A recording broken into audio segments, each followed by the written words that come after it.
Protein rich mushroom pasta delicious. Mushroom nutrient rich असलेली recipe, खूप जास्त प्रमाणात प्रोटीन असलेली, फायबर असलेली अशी ही रेसिपी आहे.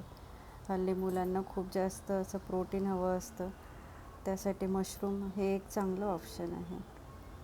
असं त्यामध्ये मी थोडा पास्ता यूज केलेला आहे, म्हणजे जरा खायला थोडंसं असं टेम्पटिंग पण वाटणार आणि हेल्दी पण पोटामध्ये जाणार. तर हे मशरूम अगदी स्वच्छ असे पाण्यामध्ये स्वच्छ धुवून घ्यायचे आहे. चांगल्या हाताने स्वच्छ धुवून घ्यायचे, त्याला बऱ्यापैकी थोडी अशी माती लागलेली असते. तर आता कढईमध्ये मी तूप टाकलेलं आहे आणि तूप हे चांगल्यापैकी जरा गरम व्हायला पाहिजे. त्यानंतरच आपल्याला पुढची रेसिपी सुरू करायची आहे. तर या रेसिपीसाठी ना मी तूपच सजेस्ट करेल तुम्हाला. तुपाने या रेसिपीला एक वेगळ्या प्रकारचा फ्लेवर येणार आहे. तूप चांगलं कडकडीत तापल्यानंतर मी आपले स्वच्छ झालेले मशरूमचे एकाचे 2 भाग किंवा जे खूप मोठे होते त्याचे 3 भाग केलेले आहे. या रेसिपीसाठी ना मशरूम आपल्याला थोडे मोठेच ठेवायचे आहे आणि तूप चांगलं कडक झाल्यानंतरच हे आपल्याला अशा प्रकारे ठेवायचे आहे कढईमध्ये, जेणेकरून मशरूममध्ये असलेलं जे पाणी असतं ना, खूप ज्युसी असतात मशरूम, म्हणजे ते कढईत टाकल्यानंतर खूप पाणी सोडतं.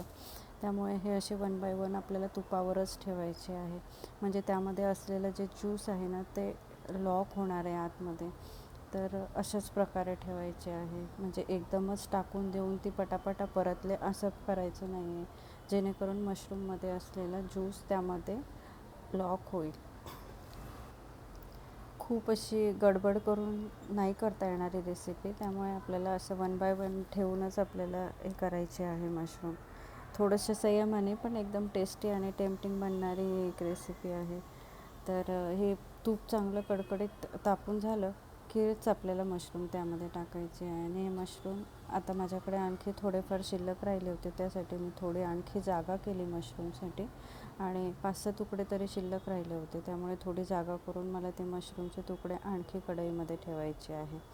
त्यासाठी मी थोडी जागा केली आणि अशीच परत मी त्याच प्रकारे त्याच पद्धतीने मशरूम असे ठेवते आहे. ते असेच ठेवायचे आहेत आपल्याला, जेणेकरून त्याला हीट असे 1 बाय 1 ठेवताना आपल्याला थोडा वेळ जाणार आहे, पण याच पद्धतीने आपल्याला हे मशरूम ठेवायचे आहे.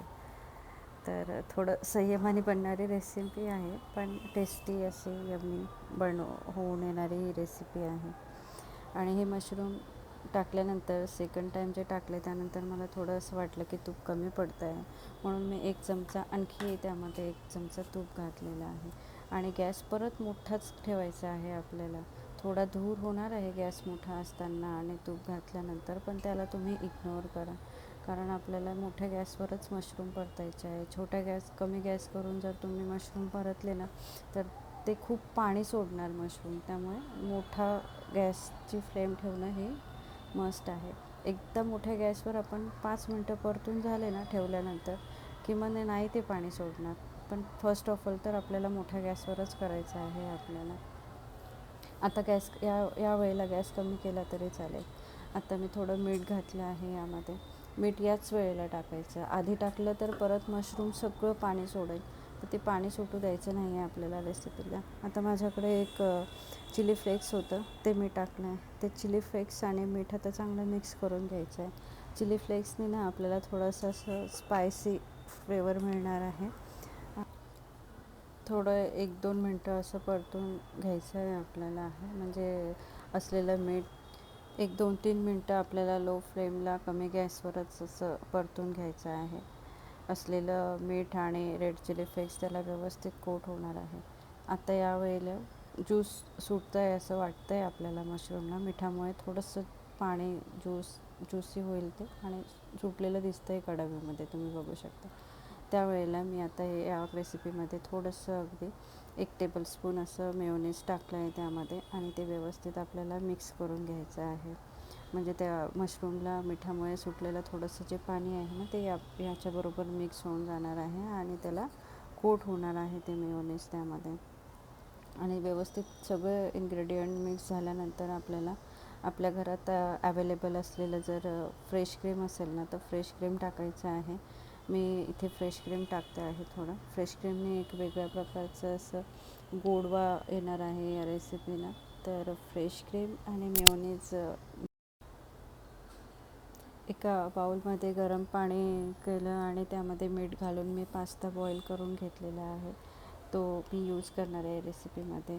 परत एका तव्यामध्ये माझ्याकडे जे ब्रेड होते अवेलेबल, ते मी ब्रेड मस्त क्रिस्पी असे तव्यामध्ये कडक भाजून घेतलेले आहे. हे त्या रेसिपीबरोबर मस्त ब्रेड क्रंची बटर लावलेले आणि आपला पास्ता असं मी सर्व करणार आहे.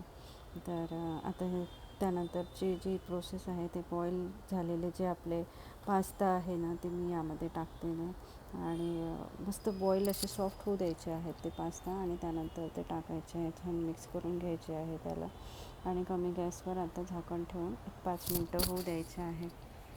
5 मिनटं झाल्यानंतर ते काय अशा प्रकारे दिसणार आहे. त्यानंतर आणखी थोडंसं फ्लेवर येण्यासाठी मी यामध्ये ब्लॅक पेपर म्हणजे काळी मिरी पावडर टाकून झाल्यानंतर ती आपल्याला मिक्स करायची आहे. काळ्या मिरी पावडरने पण त्याला एक वेगळा फ्लेवर येणार आहे. रेड चिली फ्लेक्स टाकले, काळी मिरी पावडर टाकले, मिक्स केलं आहे आणि कव्हर करून ठेवलं आहे 2 मिनटं. त्यानंतर ती रेसिपी काय अशा प्रकारे दिसणार आहे. काळ्या मिरी पावडरचा छान सुगंध येतो आहे, रेड चिली फ्लेवर येतो आहे मस्त आणि बघा किती छान. माझे ब्रेड पण एकदम छान रेड क्रिस्पी असे भाजलेले आहे. त्यावर मी थोडं बटर घातलं आहे आणि असं गरमागरम सर्व केलं आहे. असं गरमागरम आपल्याला लॉट बॉईलला तुम्ही सर्व करा. भारी बनतं हे, एकदम ज्युसी. आणि पास्ता जर टाकलं ना तर एक वेगळ्या प्रकारचं टेम्पटिंग डिश तयार होते. आणि असं बटर ते स्प्रेड करून घेतलं आहे. आता मी केलेले नाही आहे, पण स्प्रेड करायचं आहे आणि आपल्याला सर्व करायचं आहे. काय मस्त दिसते आहे ना. एकदम प्रोटीन रिच अशी रेसिपी आहे. एकदम मस्त ट्राय रेसिपी आहे ही. आणि आपल्या आवडत्या व्यक्तीला असं गरमागरम खाऊ घालायची काय एक वेगळीच मजा आहे. दिसते ना छान ज्युसी, क्रीमी असं तूप, मशरूम, मस्त प्रोटीन मिळणारी ही रेसिपी. त्याबरोबर टेम्पटिंग असा पास्ता, त्यामध्ये असं थोडं सूपसारखी पण टेस्ट येत आहे त्याला. म्हणजे क्रीमी असल्यामुळे, त्यामध्ये क्रीम असल्यामुळे ते क्रीमी लागतं आहे. मिरेपूड असल्यामुळे ते थोडंसं तिखट लागतं आहे. रेड चिली फ्लेक्समुळे त्याला एक वेगळा मिरचीचा फ्लेवर आलेला आहे आणि मेयोनीजनी पण थोडासा गोडवा आला आहे. क्रीममुळे त्याला थोडा गोडवा आला आहे. म्हणजे असं टेम्पटिंग आवडणारी डिश आहे. मुलांना तर खूप आवडेल. मुलांना प्रोटीन द्यायचं म्हटलं तर आता आपल्याला वेगवेगळ्या प्रकारच्या रेसिपी शोधायचं म्हटलं तर मशरूम हे एक चांगलं ऑप्शन आहे आपल्याला मुलांना देण्यासाठी किंवा आपल्या सगळ्यांना पण. खूप छान दिसते आहे रेसिपी. एकदा सगळ्यांनी ट्राय करायला पाहिजे रेसिपी. बाउलमध्ये मस्त तुपाला असा पिवळसर रंग आलेला आहे. पास्ता छान दिसतो आहे आणि त्यामध्ये जर तुम्ही असं नुसतं पण खाऊ शकता किंवा ब्रेड डिप करून जर त्यासोबत खाल्लं तरी पण छान लागेल. म्हणजे एक सूपसारखं आणि पोटभरीचं असं एक ऑप्शन आहे. दिसतंय ना छान. एकदा खरंच सगळ्यांनी ट्राय करा अशा प्रकारचं पास्ता. आणि काही जास्त आपल्याला लागणार नाही आहे इन्ग्रेडियंट यामध्ये. फक्त फ्रेश क्रीम, थोडं मेयोनीज, रेड चिली फ्लेक्स, मिरेपूड, बस, तूप. भारी दिसतं आहे एकदम. खाल्ल्यावर सगळे खुश होतील. एकदा ट्राय करा आणि आपल्या लव्ड वनला असं खायला द्या गरमागरम. Delicious, protein rich. तुम्ही माझा हा व्हिडिओ बघितल्याबद्दल मी सगळ्यांचे आभार व्यक्त करते. हा व्हिडिओ तुम्ही बघितला आणि मागच्या व्हिडिओला पण माझा भरपूर प्रतिसाद दिला. थँक्यू. Must try. थँक्यू.